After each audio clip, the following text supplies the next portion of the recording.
Hello students and welcome back to my channel achievers point. मेरा नाम है अभिषेक। Last class में मैंने आपको वेटेड एवरेज प्रॉफिट के बारे में कुछ बताया था, तो कुछ बच्चों में पास डाउट्स आए कि सर क्वेश्चन नंबर 8 और क्वेश्चन नंबर 9 पे हमारे कुछ डाउट्स हैं, तो वही डाउट्स के आज की क्लास है। अगर किसी बच्चे ने क्वेश्चन नंबर 8 और 9 के क्वेश्चन कर लिए हैं तो वो इस क्लास को स्किप कर सकता है। तो चलिए हम अपनी क्लास को शुरू करते हैं।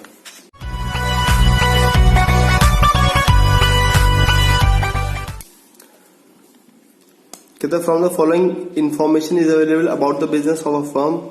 प्रॉफिट दिए 2013, 14, 15 के दिए हुए। नॉन रिकरिंग इनकम दी हुई है, कहते हैं ये इंक्लूडेड 2014 में इस वाले प्रॉफिट में। प्रॉफिट दिया 2014 का, कहते हैं has been reduced by to 6,000 because goods were destroyed by fire. मतलब 2013 के प्रॉफिट में मतलब इसमें कुछ ऐसी इनकम वो ऐसा कुछ लॉस है जो लेस हो रखा है, वो वापस ऐड कर लेंगे। एबनॉर्मल है। Goods has not been insured but it was thought to be insured in the future। ये इसी पॉइंट में कुछ बच्चों को काफी डाउट्स हैं। The insurance premium is estimated, insurance premium 400 रुपए साल का है। Reasonable remuneration of a proprietor of business is 6,000 per year but it has not been taken to account to calculate the profit of the mention. कहते हैं 6,000 रुपए salary है partners की, लेकिन प्रॉफिट कैलकुलेट करते हुए हमने इसे आगे मेंशन नहीं किया, कोई बात नहीं।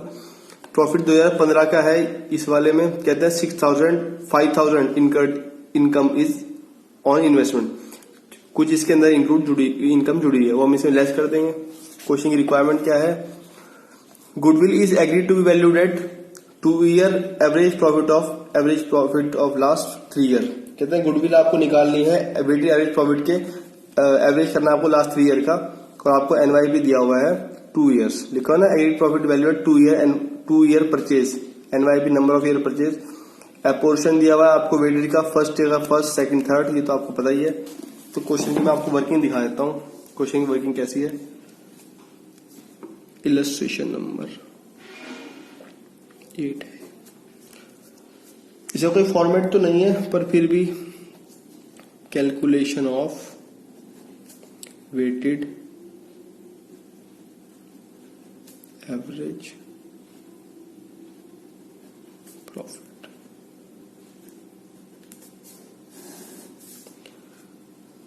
(2013, 2014 और 2015 के दिए हुए प्रॉफिट्स दिए हुए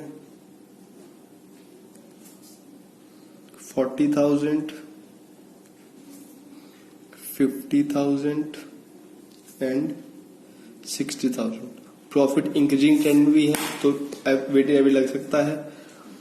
सबसे पहले क्वेश्चन में लिखा हुआ था कि एक नॉन रिकरिंग इनकम है जो 2014 के प्रॉफिट में जुड़ी हुई है, उसे हम लेस कर देंगे। नॉन रिकरिंग का मतलब वो इनकम जो हर साल रिपीट नहीं होती। नॉन रिकरिंग मतलब नॉन रिपीटेबल, ठीक। तो हम लिखेंगे नॉन रिकरिंग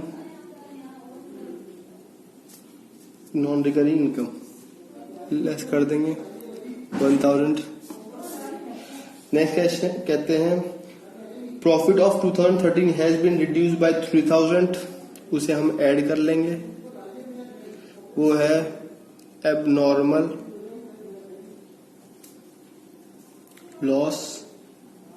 क्वेश्चन में लिखा हुआ है 2000 profit of 2013 has been reduced by 6,000 because goods were destroyed in fire. तो 2013 में हम आप उसे ऐड कर लेंगे, वो एबनॉर्मल लॉस है। नेक्स्ट कहते हैं goods have not been insured but it has not to be insured in future. कुछ गुड्स हैं जो आपके इंश्योरेंस नहीं हो रखे, लेकिन फ्यूचर में हम उसे इंश्योरेंस करा लेंगे, और इंश्योरेंस प्रीमियम है 400 रुपए का। अब क्वेश्चन में कमाल की बात यह है, क्वेश्चन में ये नहीं बताया कि वो इंश्योरेंस किस साल में होगा, 2013 में होगा, 14 में होगा, 15 में होगा। तो अगर कभी क्वेश्चन में आपको एक पर्टिकुलर ईयर ना बताया जाए तो उस तरह के केस हम क्या करते हैं, हम उस तरह के लॉस को, हम उस तरह के खर्चे को, जैसे वो है इंश्योरेंस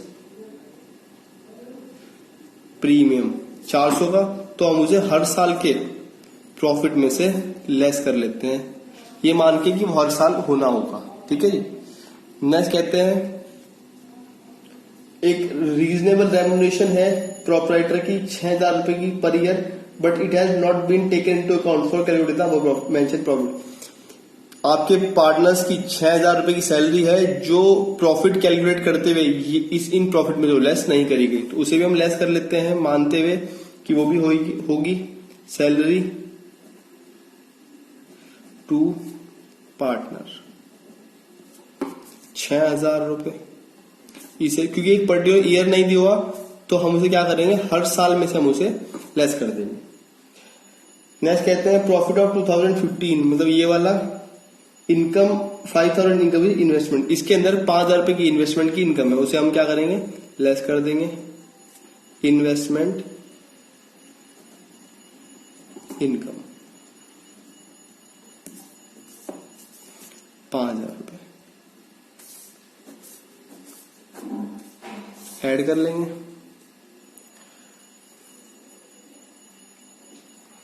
कितना आ जाएगा, 40,000 में से ये ऐड कर 46 और ये हो गया 6 से 6 गया, ये आ जाएगा 39,600। ये कितना आ जाएगा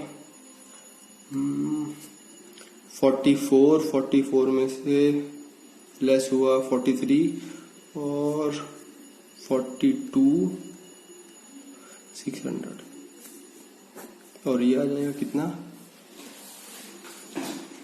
एक मिनट चला गया,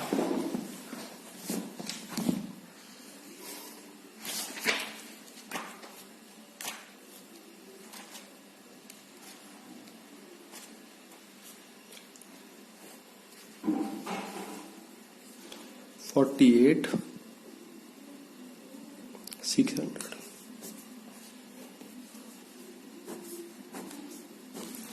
ठीक, वेट दिए हुए हैं,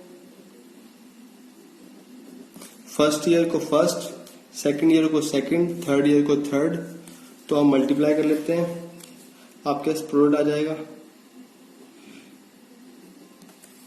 इसके से मल्टीप्लाई कर लिया जाएगा 39,600, इसकी से मल्टीप्लाई कर लो, ये आ जाएगा 85,200 और इसकी से मल्टीप्लाई कर लो, ये आ जाएगा 1,45,800। टोटल वेट का टोटल कर लो, 3 और 3 6 और टोटल प्रोडक्ट का वेट कर लो, टोटल कर लो, ये आ जाएगा 2,70,600। वेटेड एवरेज प्रॉफिट का फॉर्मूला पता है, वेटेड एवरेज प्रॉफिट का फॉर्मूला क्या है, total product upon total wait. Total product कितना है 2,70,600, टोटल वेट कितना है 6, डिवाइड कर दो, यह आ जाएगा 45,100। ठीक, गुडविल का फॉर्मूला क्या है,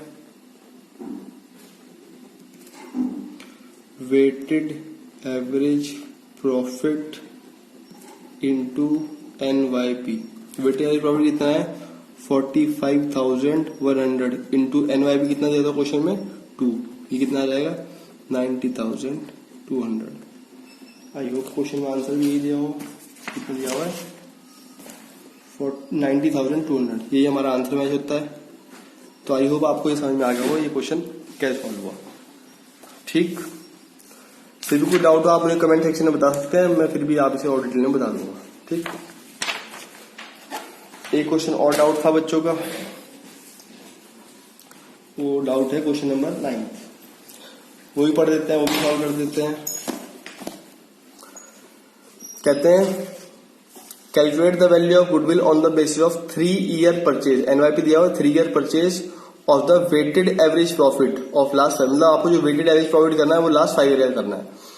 प्रॉफिट टू बी वेटेड, आपको प्रॉफिट दिया है, वेट करना है जो 1 2 3 4 5, the greatest weight to be in the last 5 year में। कहते हैं जो आपको जो लास्ट 5 दिया ना वो लास्ट में दिया, मतलब पहले साल को 1 2 3 4 5 बता रखा है, वो ना ही बताता हम तब भी ऐसे ही मानते। प्रॉफिट ऑफ लास्ट 5 ईयर दिए हैं आपको 2015 16 17 18 19, प्रॉफिट दिए हैं 80,000 1,05,000, ये वीजा का लॉस दिया हुआ है 1,80,000 और 2 लाख रुपए। कुछ इसमें इन्फॉर्मेशन लिखी है, ये हम कंसिडर कर लेंगे। कुछ और लिखा हुआ है, books of accounts of the firm revalued at, कहते हैं बुक्स ऑफ अकाउंट रीवैल्यूड ऐसे हो रखी है। क्लोजिंग स्टॉक, काफी बच्चों को डाउट इसके ऊपर है कि सर हमें ये समझ नहीं आई कि क्लोजिंग स्टॉक की एडजस्टमेंट मतलब कुछ बच्चों ने क्वेश्चन इलस्ट्रेशन देख के समझ लिया है, लेकिन उन्होंने एक्चुअल में बात समझ में नहीं है कि ये एक्चुअल में हुआ क्या है। कोई बात नहीं, समझाते हैं। कहते हैं क्लोजिंग स्टॉक 31 मार्च 2015 को ओवर वैल्यूड हो रखा है 40,000, और ये जैसे मैं पहले बता चुका हूँ, ये दोबारा रिपीट हो रखी है। रिपेयर टू मशीन 6,000, आपने रिपेयर कराई है मशीन के ऊपर 60,000 की, were wrongly debit to machine account. देखो दो बातें हैं, एक तो होती है मशीन के ऊपर रिपेयर कराना, और एक होता है मशीन के ऊपर ओवरहॉलिंग कराना। तो दो बातें होती है बच्चों, ध्यान रखना। एक तो होती है मशीन के ऊपर रिपेयर कराना, और एक होती है ओवरऑलिंग कराना। अगर आप मशीन के ऊपर रिपेयर कराते हो तो वो तो डेबिट होती है प्रॉफिट एंड लॉस के अकाउंट में, और अगर आप मशीन के ऊपर ओवरऑलिंग कराते हो तो ओवरऑलिंग का मतलब है कि आप बिल्कुल नई मशीन ही खरीद रहे हो, तो वो रिपेयर अकाउंट में नहीं जाती, वो मशीन में ही डेबिट होती है, मतलब बैलेंस शीट के एसेट साइड में जाती है, तो उसका एक अलग इफेक्ट है। तो यहाँ पे आपने मशीन के ऊपर पढ़ देते हैं रिपेयर टू मशीनरी, आपने मशीन के ऊपर रिपेयर किया 60,000 की, wrongly debit to machine account, वो गलती से आपने मशीनरी अकाउंट में डेबिट कर दी है 1 जुलाई 2017 में, और जिसके ऊपर डेप्रिसिएशन चार्ज होना, जिसके ऊपर डेप्रिसिएशन चार्ज कर दिया आपने 20,000 पर एनम ऑन डिमिनिशिमेंट, जिसे आप WDV के नाम से जानते हो। ठीक, तो अब हम क्वेश्चन देखते हैं, ये क्वेश्चन सॉल्व कैसे होगा। देखो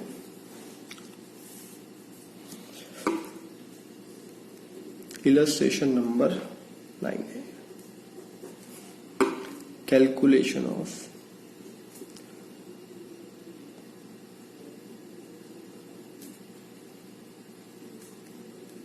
वेटेड एवरेज प्रॉफिट। प्रॉफिट दिए हैं आपको 2015 का, 2016, 2017, 2018 और 2019। प्रॉफिट्स कितने दिए हुए हैं?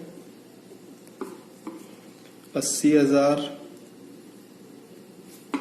1,05,000, ये 20,000 का लॉस दिया हुआ है, ये 1,80,000 का प्रॉफिट दिया हुआ है, और ये 2 लाख रुपए का भी प्रॉफिट दिया हुआ है। ठीक, अब क्वेश्चन में सबसे पहले एडिशन यहाँ लिखी हुई ये लिखी हुई थी आफ्टर कंसिडरिंग एबनॉर्मल लॉस, मतलब ये जो प्रॉफिट आया ये 41,500 के लॉस को लेस करने के बाद आया। तो हम क्या करेंगे, इसे हम वापस ऐड कर लेंगे, क्योंकि ये एबनॉर्मल लॉस है। कितना? 41,500, और कुछ में तो एडजस्टमेंट नहीं गई इसकी। आगे कहते हैं 2017 के लॉस है आपके पास 20,000 रुपए का, लेकिन उसके अंदर एक एबनॉर्मल गेन जुड़ा हुआ है, तो जिसे हम लेस कर देंगे। एबनॉर्मल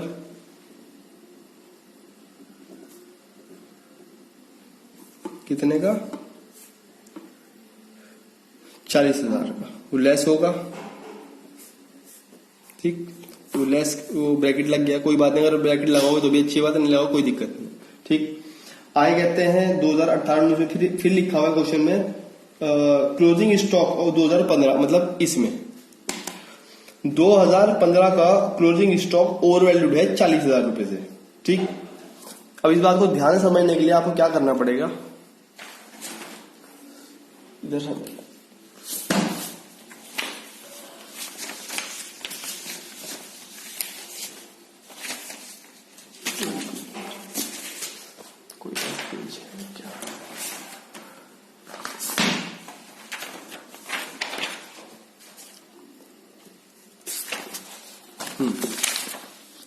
यहां समझना इस बात को। देखो क्वेश्चन में ऐसे लिखा हुआ है कि क्लोजिंग स्टॉक 2015, मतलब ये वाला प्रॉफिट, ये आपका ओवर वैल्यू है 40,000 रुपए। इस बात को ध्यान समझना। समझने के लिए पहले आपको क्या करना पड़ेगा, आपको एक ट्रेडिंग अकाउंट बनाना पड़ेगा। ध्यान समझना मैं क्या समझाने की कोशिश कर रहा हूं। अगर एक बार आपको कंसेप्ट समझ में आ गया तो आपको मेरी बात समझ में आ जाएगी। वहां पे ये लिखा हुआ है कि आपका क्लोजिंग स्टॉक 40,000 रुपए से बढ़ा हुआ है। अब क्लोजिंग स्टॉक बढ़े या घटे, उससे फर्क क्या पड़ता है पहले वो समझते हैं। ठीक, तो सबसे पहले हम ये मान लेते हैं कि आपका ओपनिंग स्टॉक जीरो है। ठीक, यहां हम मान लेते हैं आपकी परचेज भी जीरो है, या हम मान लेते हैं आपकी सेल्स भी जीरो है। ठीक, और हम मान लेते हैं आपका क्लोजिंग स्टॉक भी जीरो है। ठीक, हम हर चीज को जीरो मान रहे हैं तो क्लोजिंग स्टॉक भी जीरो मानना चाहिए। Opening stock zero, purchase zero, sales zero, तो आपका क्लोजिंग स्टॉक भी जीरो होना चाहिए। लेकिन आपने गलती से क्या किया, जिस क्लोजिंग स्टॉक की वैल्यू जीरो होनी चाहिए थी, आपने गलती से उसे 40,000 रुपए लिख दिया। ये तो लिखा हुआ क्वेश्चन में कि आपने गलती से क्लोजिंग स्टॉक की वैल्यू 40,000 रुपए से ज्यादा बढ़ा दी। अब ज्यादा बढ़ाने से क्या हुआ, जो चीज की वैल्यू जीरो थी आपने 40,000 रुपए दिखा दिया। अब जब अकाउंट क्लोज होगा तो आप क्या करोगे, टोटल करोगे, ये 40,000 रुपए इधर आ जाएगा, टोटल 40,000 में लेस करो तो आपका जीपी कितना आ जाएगा, 40,000। तो इस बात से क्या फर्क पड़ा, अब आप ध्यान समझो, अगर आप क्लोजिंग स्टॉक को बढ़ा देते हो, ध्यान समझना मैं क्या समझा रहा हूं, अगर आपकी क्लोजिंग स्टॉक की वैल्यू बढ़ जाती है, मतलब आप उसे ओवर वैल्यू कर देते हो, तो ओवर वैल्यू करने से क्या बढ़ हो जाता है, जितना आप उसे ओवर वैल्यू करते हो उतना ही आपका जीपी ओवर वैल्यू हो जाता है। मतलब अगर आपने क्लोजिंग स्टॉक को 40,000 रुपए से बढ़ाया तो जीपी भी 40,000 रुपए से बढ़ जाएगा, और जीपी 40,000 से बढ़ने का मतलब है एनपी भी आपको 40,000 रुपए से बढ़ जाएगा, क्योंकि जीपी को आप ब्रॉड डाउन करोगे, ब्रॉड डाउन से आपका एनपी बढ़ जाएगा। तो उससे क्या होगा कि आपका जो एक्चुअल प्रॉफिट है नहीं वो भी आपको उतना दिखना शुरू हो जाएगा। ठीक, तो इस बात को ठीक करने के लिए क्या करना पड़ेगा हमें, जो क्लोजिंग स्टॉक 2015 में ओवर वैल्यू हो रखा है उसे हम क्या करेंगे, लेस कर देंगे क्लोजिंग स्टॉक के नाम से। कितने रुपए से, 40,000 रुपए से। कुछ बात समझ में आई, मैं फिर बता रहा हूं, अगर आप क्लोजिंग स्टॉक को ओवर वैल्यू कर जाओगे, मतलब जितनी उसकी वैल्यू नहीं है आप उसे एक्स्ट्रा लिख जाओगे, तो उससे क्या होगा, जितना भी आप उसे एक्स्ट्रा लिखोगे उतना ही आपका जीपी बढ़ जाएगा। जीपी बढ़ने से क्या होगा, जीपी को आप ब्रॉड डाउन करोगे उतना ही आपका एनपी बढ़ जाएगा, और एनपी यही है आपको प्रॉफिट दिया हुआ है। ठीक, तो इसका क्या मतलब है, आपका 2015 का प्रॉफिट एक्चुअल में 80,000 का नहीं है, वो 80,000 में 40,000 रुपए ज्यादा जुड़ा हुआ है, तो आपने उसे क्या करा, 80,000 में 40,000 रुपए लेस कर दिए। ठीक, कोई बात नहीं, ये तो अच्छी बात है। अब बच्चों को ये डाउट आता है, सर कोई बात नहीं, हमें बात समझ में आ गई, हमें तो ये समझ नहीं आ रहा कि इसका डबल इफेक्ट क्यों जा रहा है। ध्यान समझना, हर एक बच्चों को पता है जो पिछली बार क्लोजिंग होता है, इसे क्लोजिंग स्टॉक, इसका डबल इफेक्ट आप कहां लेते हो, इसे आप उठा के बैलेंस शीट में लिख देते हो। बैलेंस शीट में लिखने के बाद आप क्या करोगे, जब आप अगले साल की profit and loss account, trading profit and loss balance sheet बनाओगे, तो आप क्या करोगे, उस क्लोजिंग को अगले साल ओपनिंग ले लोगे यहां। ठीक, अब ध्यान रखना, इधर सुनो, ये आपका ट्रेडिंग अकाउंट है,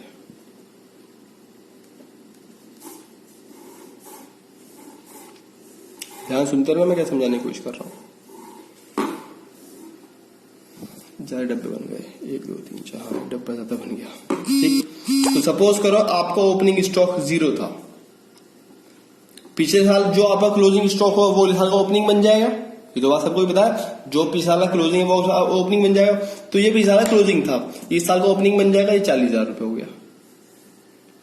सपोज करो आपकी परचेज जीरो है, सपोज करो आपकी सेल्स भी जीरो है, ये तो जीरो एक्स्ट्रा बन गया। ठीक, सपोज करो आपका क्लोजिंग स्टॉक भी जीरो ही है, सब कुछ हम जीरो मान लेते हैं। तो ध्यान रखना, अगर आप पिछले साल आप क्लोजिंग स्टॉक को ओवर वैल्यू कर जाते हो तो उसका सिर्फ सिंगल इफेक्ट नहीं चलेगा, उसका डबल इफेक्ट कहां पड़ेगा, जब आप अगले साल की ट्रेडिंग प्रॉफिट एंड लॉस बनाओगे तो आप पिछले साल क्लोजिंग अगले साल का ओपनिंग बन जाता है, सबको पता है, तो पिछले साल क्लोजिंग ओपनिंग बन गया, तो यहां पे आपका ओपनिंग स्टॉक 40,000 रुपए से ज्यादा बढ़ गया। ज्यादा बढ़ने से क्या हुआ, ये 40, ये जीरो, ये जीरो, ये जीरो, तो यहां पे अगर आप टोटल करोगे तो इससे क्या होगा, आपके हाथ में क्या आ जाएगा, आपके हाथ में ग्रॉस लॉस आ जाए, कितने का, 40,000 रुपए का। तो इस बात से क्या समझ में आता है, अगर आप क्लोजिंग स्टॉक को ओवर वैल्यू करते हो तो वो सिर्फ एक साल का इफेक्ट नहीं करता, वो 2 साल को इफेक्ट करता है। किस साल को, एक तो 2015 जो हमारी बात दिया हुआ, और एक 31 मार्च 2016।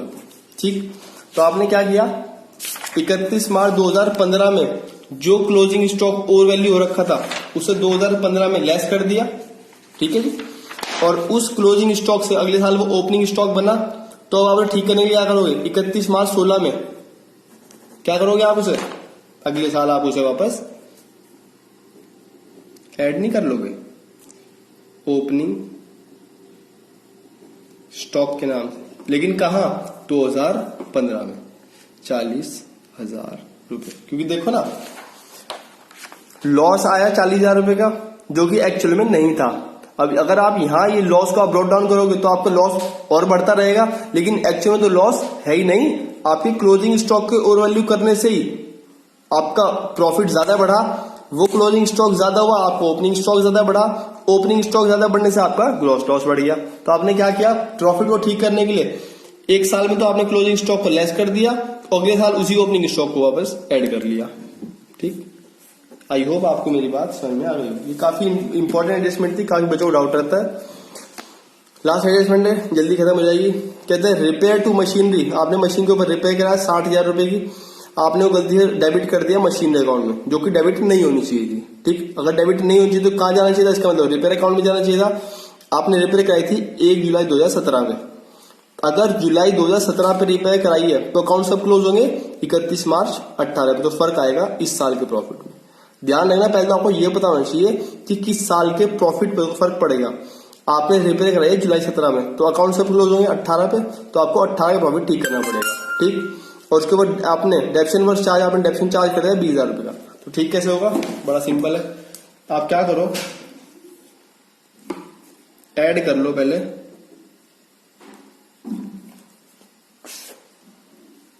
आपने करा ना, रिपेयर कराइए ना, repair of machine debited to machine account, तो क्या करो, उसे वापस लेस कर दो, सॉरी लेस कर दो, रिपेयर टू मशीन, क्योंकि रिपेयर कराई मशीन के ऊपर किस साल में? 2017 के जुलाई में, तो उसका फर्क पड़ेगा 2018 में। 60,000 रुपए को आप यहां पे लेस कर दो। ठीक, लेकिन आपने क्या किया उसका ट्रीटमेंट? आपने उसे बैलेंस शीट में लिख दिया, और बैलेंस शीट में लिखने की वजह से क्या फर्क पड़ा होगा उससे आपको? आपने उसके ऊपर डेप्रिसिएशन कैलकुलेट कर दिया होगा। अब आपने जुलाई से लेकर दिसंबर तक कितने महीने डेप्रिसिएशन कैलकुलेट किया होगा? जुलाई, अगस्त, सितंबर, अक्टूबर, नवंबर, दिसंबर, जनवरी, 9 महीने डेप्रिसिएशन कैलकुलेट कर दिया होगा। तो आपने क्या किया होगा? आपने 60,000 रुपए का 20% ही है ना, हाँ 20% 9 महीने के लिए कैलकुलेट कर दिया होगा, जो कि एक्चुअल में नहीं होना चाहिए था। 20 ये है 12 है, सॉरी, तो ये आ गया होगा आपका 9,000 रुपए। अब आपने लेस कर रखे हैं 9,000 रुपए, होने कितने चाहिए थे? 60,000 रुपए। 60 तो लेस कर दिए, उस 9 को हम वापस ऐड कर लेंगे, ऐड करेंगे डेप्रिसिएशन के नाम से। कितने रुपए? 9,000 रुपए। ठीक, आप WDV से डेप्शन लगाते हो, फर्क क्या पड़ा होगा? 60 में से 9 लेस हुए होंगे, कितना डेप्शन वैल्यू बच गई? 51,000। 51,000 का फिर 20% निकला होगा, कितना आ गया होगा वो? 10,200 रुपए। अगले साल वो फिर लेस हुआ होगा, तो उसे फिर ठीक करना पड़ेगा। कहां पे? 2019 में कितना रुपए? 10,200 रुपए। इसे अगले साल ऐड कर लिया। और तो क्वेश्चन दिया क्वेश्चन में, बस ये कितना है? ये आ जाएगा 80 प्लस है, ये 40,000 आ जाएगा, ये आ जाएगा 1,86,500। ये कितना आ जाएगा? ये तो 60,000 रुपये लॉस आ रहा है, और क्या आ रहा है? ये 1,29,000 आ रहा है, ये आ रहा है 2,10,200 रुपये। वेट दिया हुआ क्वेश्चन में, फर्स्ट से को फर्स्ट, सेकंड को सेकंड, थर्ड को थर्ड, फोर्थ को फोर्थ और फिफ्थ को फिफ्थ। तो प्रोडक्ट आ जाएगा कितना आ जाएगा? पहले प्रोडक्ट 40,000, 3,73,000, 1,80,000, ये तो लॉस है। 5,16,000, और ये आ जाएगा 10,51,000 रुपए। ठीक, सबको टोटल वेट कितना आ जाएगा? 5 4 9 10 और 5 15, इन सबका टोटल आ जाएगा कितना? 18 लाख रुपए। ठीक, बाकी फॉर्मूला आपको पता ही है, कैसे निकलेगा? Weighted average profit